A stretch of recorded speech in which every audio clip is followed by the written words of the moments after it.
Hola, en este video voy a hablar acerca de las tablas de verdad, cómo se obtendrían o cómo se obtienen y cómo convertirlas a una función lógica y simplificarla utilizando la técnica de los mapas de Karnaugh. Y entonces, bueno, en este caso yo aquí tengo este ejemplo de esta tabla, que es un ejemplo, pero como digo, estas tablas se suelen obtener de problemas o de un texto que ya te lo den. Y bueno, la idea es pues encontrar cuando ciertas condiciones se dan y a partir de ahí pues empezar a relacionarlas para obtener una salida. Entonces, por ejemplo, supongamos un circuito digital donde nosotros tenemos un interruptor, un sensor de temperatura y un sensor de humo, y nosotros decimos que cuando se active, cuando el interruptor esté activado, va a sonar una alarma. O en caso de que el sensor de humo y el sensor de temperatura estén activados o estén en 1, va a encender la alarma.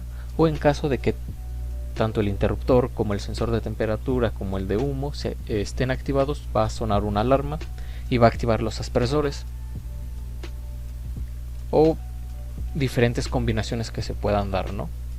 A lo mejor si se activa nada más el interruptor solo suena la alarma, pero si los sensores están activos, sí va a activar los aspersores. Y bueno, podemos hacer aquí combinaciones.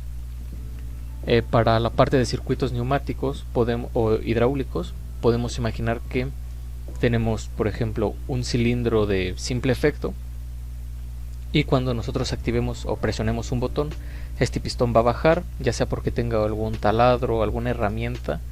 Entonces va a bajar, va a realizar su acción, y al soltarlo este va a volver a subir, ¿no? Es un circuito muy sencillo, pero pues podría ser. O uno más complejo podría ser con uno de doble efecto. Nosotros pulsamos, nos interesa que el pistón se quede abajo, entonces podemos soltar y el pistón se va a quedar en esa posición, y al presionar otro botón este va a regresar. Entonces, a partir pues de analizar estos problemas, pues podemos crear o encontrar nuestra tabla de verdad. En su momento yo, por ejemplo, hice uno para una caja fuerte, para lo que es una cerradura. Entonces, cuando una combinación era correcta, el motor detectaba dos fines de carrera o dos botones, dos sensores de posición, por decirlo así. Entonces, si la contraseña era correcta y los sensores estaban en cierta configuración, el motor iba a girar hacia un lado, desbloqueando la caja, y cuando llegara a la otra posición se iba a presionar y el otro sensor lo iba a detectar, y una vez llegara a eso el motor se iba a detener. Entonces podemos ir haciendo diagramas, ir leyendo nuestro texto y sacar nuestra tabla de verdad, ¿no? En este caso yo tengo este ejemplo de aquí, que bueno, no tiene nada que ver, simplemente es un ejemplo para trabajar con él.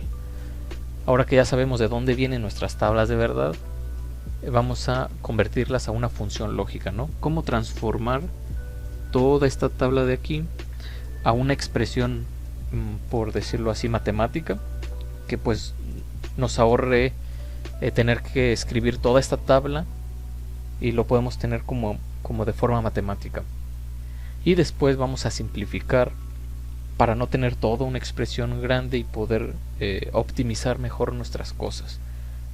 Al lado derecho mostraré ejemplos de tanto circuitos digitales como neumáticos en su forma completa y en su forma simplificada, para que vean qué tanto es o qué tan importante es simplificar. Entonces, bueno, para poder simplificar tablas de verdad, o más bien para encontrar su función lógica, existen dos métodos, que son mini términos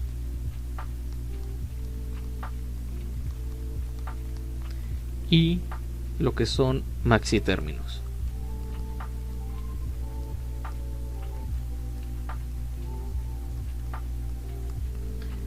El primero se dice que es una suma de productos, y los maxi términos son producto de sumas. ¿A qué me refiero con esto? En el caso de los mini términos vamos a trabajar con los unos, y en el caso de los maxi términos vamos a trabajar con los ceros. Entonces, por ejemplo, aquí tengo los maxi términos, Voy a elegir otro color. Bueno, así. Tengo los maxitérminos. Los maxitérminos trabajan con unos, entonces van a trabajar con este de aquí, esto de aquí, esto y esto. Mientras que los maxitérminos que trabajan con ceros van a ocupar esto y esto. ¿A qué me refiero con que trabajan con? Es más que nada, o sea, me refiero a la salida. Si la salida está en 1, pues todo esto estaría trabajando con minitérminos y los ceros estarían trabajando con maxitérminos, ¿no? Pero me refiero a la salida. No es lo que estaríamos trabajando. Entonces voy a regresar todo esto. Ok.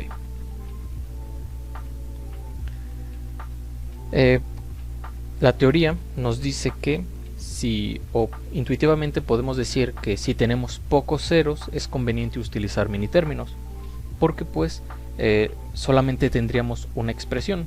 En este caso, o en el caso de los maxitérminos, nos conviene trabajar cuando hay pocos ceros porque hay menos términos, ¿no? En este caso, por ejemplo, tenemos 1 y 2. Tenemos 2 términos en comparación a los otros, ¿no? Que son 6.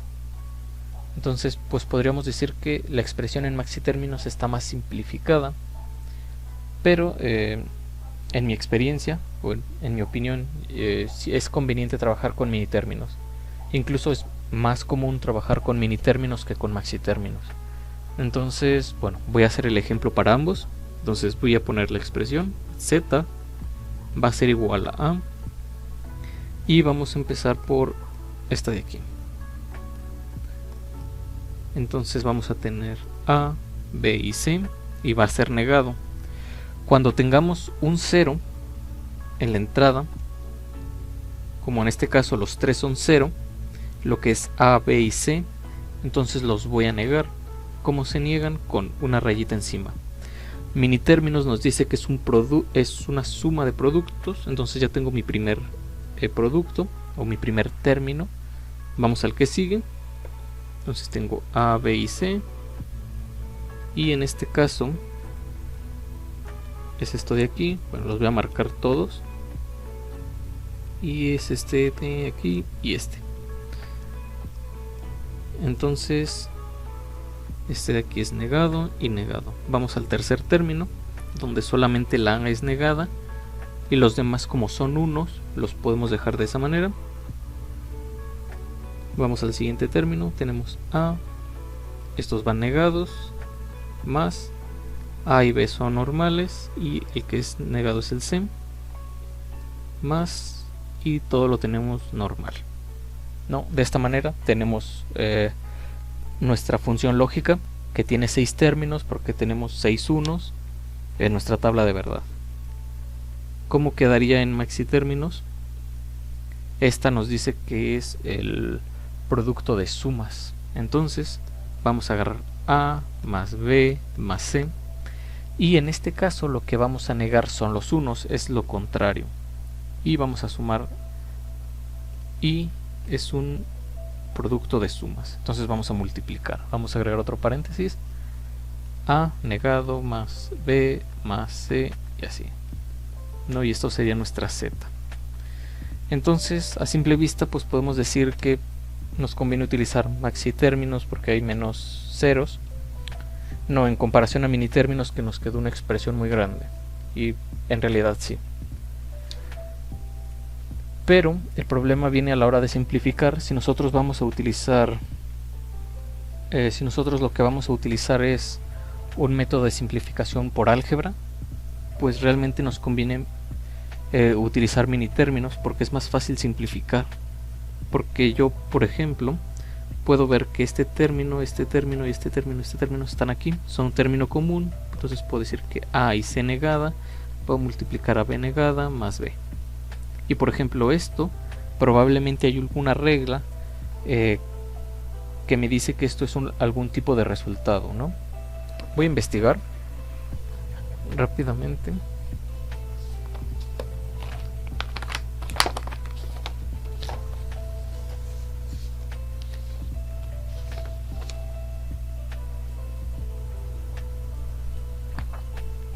Ok, Por ejemplo, aquí ya encontré la regla y me dice que esto de aquí es igual a 1. ¿No? Entonces de esta manera he conseguido simplificar, cosa que sería un poco más difícil acá. ¿Por qué? Porque tendría que multiplicar a por a negada, luego más a por b, más a por c negada, y tendría que desarrollar este producto para poder empezar a simplificar, porque de esta manera no se puede simplificar de una, ¿no? O sea, tendríamos que primero desarrollar el producto y luego empezar a simplificar, y como acá ya está desarrollado ya no es necesario.